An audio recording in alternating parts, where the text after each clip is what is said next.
Hello everyone, this is Crota coming at you. This is game 2 in the series between EG's rival and Liquid Hero here on Aquilon Waste. This is taken from WCS America back from June earlier this year. Trying to find replays have been rather difficult. If you guys watched game 1, I'm sure you already know the story. Anyways, let's take a look at here what's going down in this matchup. Liquid Hero spawning as the red Protoss on the top left hand side of the map. Meanwhile, EG's rival spawning as the blue Zerg on the bottom right. This is a PvZ matchup here on Aquilon Waste. Things are looking pretty good. Game 1, not a real nail biter, just there's your standard macro game coming in from Zerg, and we'll see if that is going to be the case once more here in game 2. Now, in game 1, we saw that Revival did go for a spawning pool first. Nothing too out of the ordinary with a spawning pool first. One of the two most basic strategies that Zerg players use, and getting that spawning pool first doesn't hurt nearly as much as you would imagine it does in terms of production.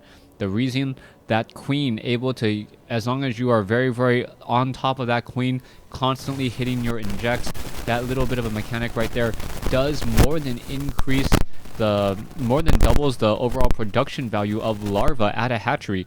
Your standard production from a hatchery is about 4 every minute, but if you are continually injecting larva into a hatchery, that actually goes up to about 10 a minute on average, if you are able to just constantly train up units. We do see a drone now trying to slip its way out, and what is this? The probe, thinking that the natural expansion is where that probe's destination was, doesn't see that instead. And now what's going on? Oh, he does spot the hatchery there, and he knows, all right, there is a hatchery there at the natural expansion, or a little bit further than the natural expansion. I'll have to try to get units over there at some point, put some pressure, make something happen, as we're now looking at a forge on the front door. Forge fast expansion coming in from Hero against a Protoss player. Nothing too out of the ordinary, as we're still looking at Hero going ahead and just zapping at these mineral patches and these drones, trying to do a little bit of disruption.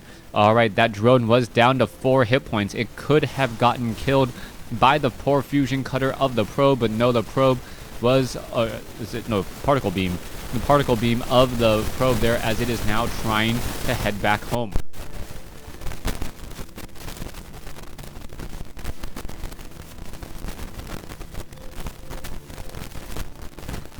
Zerglings chasing that probe around the map. Meanwhile, another Zergling making its way off to the north.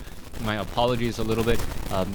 Apparently my roommate set off a smoke detector, and that is making me thirsty, and hence the drinking. Well, it's just the soda, it's okay.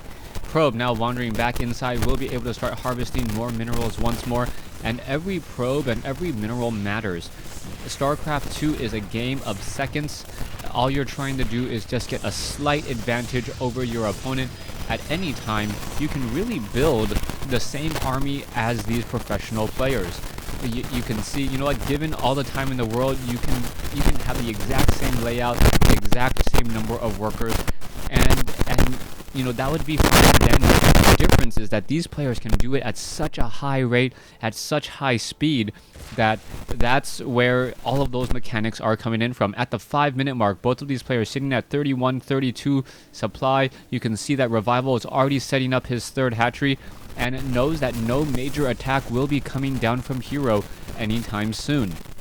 Now, at some point, the Revival is going to be pushed out by these sentries, by the stalkers, and then Revival is going to be playing a bit in the dark.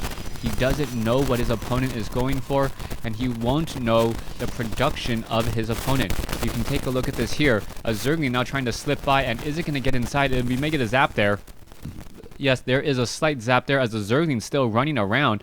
The Zealot, on the other hand, may try and run off and take down a couple of drones at this hatchery. The problem is going to be that queen. That queen, very strong defensively, also helps with the production. Both Zerg and Protoss have a very strong protective, I guess, mother figure at bases, trying to help make sure that none of those poor workers are taken down. Mothership core now on the way. Nexus is coming in right there. You can see that the rock tower over here will get taken down. And yes, once it is down, it is pretty much going to be very difficult to make your way through, as the rocks do have 3 armor. That 3 armor reduces the damage from a Zergling from 5 down to 3, making that 2,000 hit point wall feel nearly unsurmountable, as we're now looking at the Stalkers engaging here. Alright, it looks as though the Creep Tumor may get taken down. No, gonna go ahead and try to poke off a Zergling. There goes one. Once the Zerglings are back on creep, though, they are moving a little bit faster. Here we go. What is happening next? You can see that the creep is just oozing and spewing all over the place right there. Stalker is going to try to engage. However, the Zerglings are going to get into position as well. This is not going to be a good fight, and Hero is going to be in a little bit of trouble trying to run back here. The Queens are playing a long game of darts against those units, and the Queens finally off of creep there. Now unable to engage. However, the Mothership Core is able to chase after those units, and now you can see the metabolic boost has come online, finishing up the rest of the Stalkers, and the Mothership Core has returned home. Alright, there you have it. The Mothership Core and Stalker has returned home. It is looking strong and good, as we're now looking at the sentries taking down the destructible rocks here, and now also adding in a photon cannon to prevent those Zerglings from running in. It is 3 bases to 3. You can see that this base is just now getting saturated, training up units and also attempting to take down the destructible rocks on this side. But the Zerglings are able to run inside here, inside the main base.